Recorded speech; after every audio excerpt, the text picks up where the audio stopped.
Halo guys, selamat siang menjelang sore ya. Sekarang pukul 3 di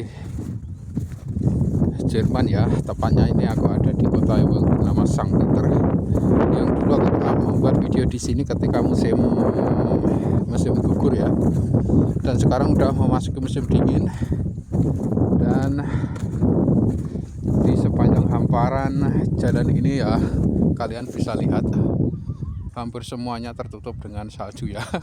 Jadi bagi kalian yang hobi ski dan juga mendaki di musim dingin, kalian bisa datang ke sini. Tapi harus kalian persiapkan ya semua peralatan kalian, mulai dari jaket, celana dan semuanya itu yang pas dengan cuaca musim dingin ini. Karena ini kostum sendiri, ini aja ini kaos dan pakaian dalamnya itu 4 lapis dan celananya 3 lapis. Jadi di sini cuacanya ya mungkin sangat ekstrim bagi kita yang terbiasa dengan cuaca tropis ya, yang hangat. Sedangkan di sini itu di Jerman untuk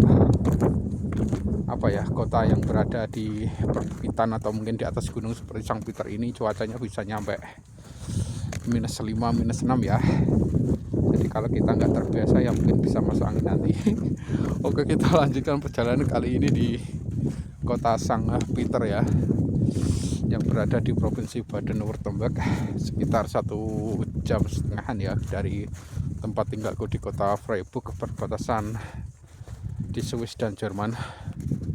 Oke, kita mulai perjalanan kali ini di kota Sankt Peter, mengeksplor kotanya ketika musim dingin itu seperti apa. Oke guys, dan ini adalah salah satu tempat yang dijadikan oleh warga untuk bermain ski ya. Walaupun sekarang udah tidak kelihatan lagi orang-orangnya, tapi di sekitar sini kalian bisa lihat ini bekas semacam kereta salju itu, seperti rel ini. Jadi ketika kalian dari sini meluncur itu nyampe ujung sana teman-teman, sampai yang paling bawah, terus mereka kembali lagi jalan naik ke atas. Nah, itu yang mungkin melelahkan itu ya, jalan ke atas gini. Jadi yang gratis ya. Tapi bagi kalian yang mempunyai budget, kalian boleh mencari tempat-tempat yang khusus buat bermain ski ya. Nanti kalian bisa naik menggunakan kereta gantung itu. Biasanya itu kalau di sini ya mungkin 20 sampai 30 tergantung tempatnya itu seperti di mana ya. Soalnya itu harganya sangat bervariasi banget. Dan ini adalah sebenarnya pohon apel ya teman-teman. Pohon apel ketika musim dingin ya rontok semua daunnya. Tinggal yang kering-kering aja ini jatuh. Kalian bisa datang ke sini ketika musim semi. Ini pasti buahnya banyak banget dan kalian bisa mengambilnya ya. Tapi rata-rata kalau yang liar kayak gini itu rasanya agak asam ya, dibandingkan yang ditanam sendiri oleh para petani di sini. Rasanya tentu berbeda sangat jauh ya. Rasanya manis dan juga harum itu aromanya. Dan ini adalah pemandangan perumahan warga di sini ya, di sekitarnya. Jadi di sini itu ya lumayan banyak penginapan, sehingga kalian kalau ingin menikmati suasana winter seperti saat ini, kalian bisa menginap di sini. Ya sekitar 100-an euro ya rata-rata per malam. Itu kalau dikonversikan sekitar 2 jutaan. Bagi kalian yang punya budget ya monggo.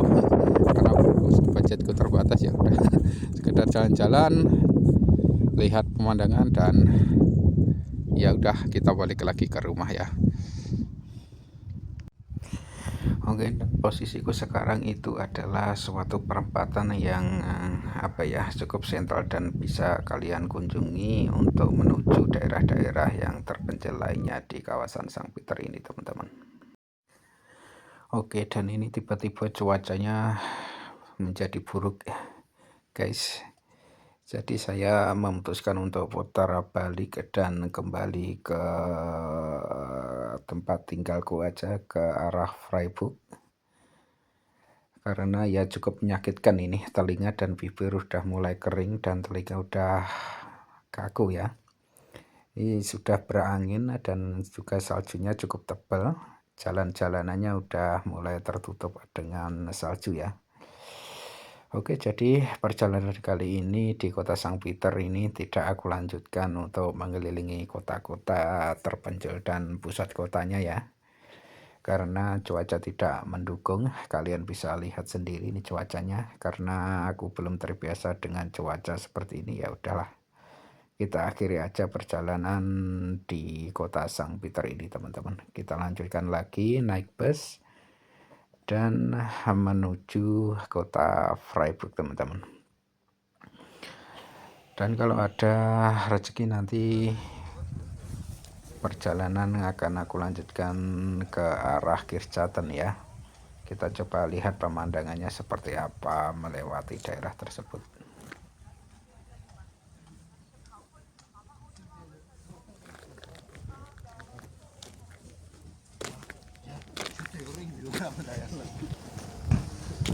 Dan di sini adalah merupakan halte ya untuk menuju tujuan yang kalian tuju ya. Dan ini adalah bis yang sudah saya naiki. Dan ini sekarang melakukan perjalanan ke dan di depan sana, tapi melewati jalur yang berbeda ya. Jadi sebelumnya aku transit di sebuah kota yang bernama Denslingen, dan kali ini aku akan transit di sebuah kota yang bernama Kirchaten. Jadi ya kita coba lihat ya, dua jalur, kira-kira pemandangannya yang lebih indah mana ya. Dan ini aku ambil video dan dokumentasikan untuk channel di YouTube, dan kita coba lihat aja ya seperti apa pemandangan Sang Peter via Kirchaten, teman-teman. Dan ini merupakan kali pertama aku ke Sang Peter, pulangnya melewati jalur ke Kirchaten. Dan semoga aja terhibur kalian dengan perjalananku ketika mengeksplor kota-kota yang ada di Jerman dan tempat-tempat lainnya yang menurutku menarik ya, teman-teman. Selamat menikmati dan terima kasih atas dukungan kalian ya di channel YouTubeku, untuk memberikan like, subscribe, komen, dan di download. Semoga ini jadi motivasi bagi saya untuk mendokumentasikan perjalananku ketika liburan di Jerman ini, teman-teman.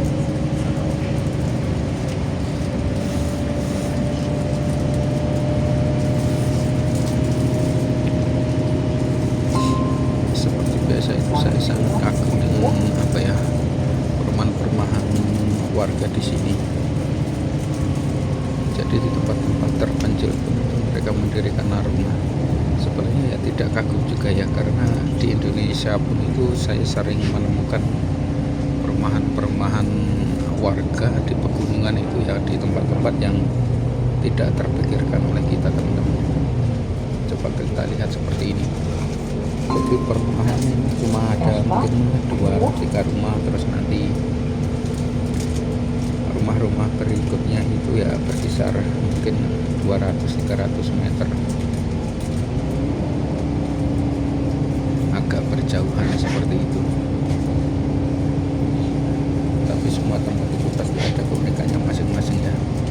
Dan ini adalah salah satu tujuanku ketika liburan itu, sering jalan-jalan kemanapun ya, untuk mengeksplor tempat-tempat yang belum pernah kunjungi. Seperti kalian bisa lihat, jadi lembah-lembah yang seperti ini pun itu kalau kita lihat di sepanjang perjalanan itu berdiri beberapa bangunan dari warga ya. Dan jalurnya kalian bisa lihat sendiri ketika kalian mengambil jurusan sebagai driver di Jerman. Jadi skill kalian itu sangat diuji banget ya.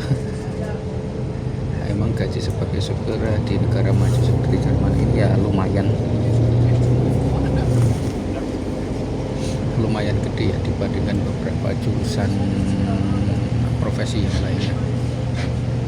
Aku pernah melihat itu jadi driver sebagai public transport kayak gitu di atas 3.000 euro teman-teman.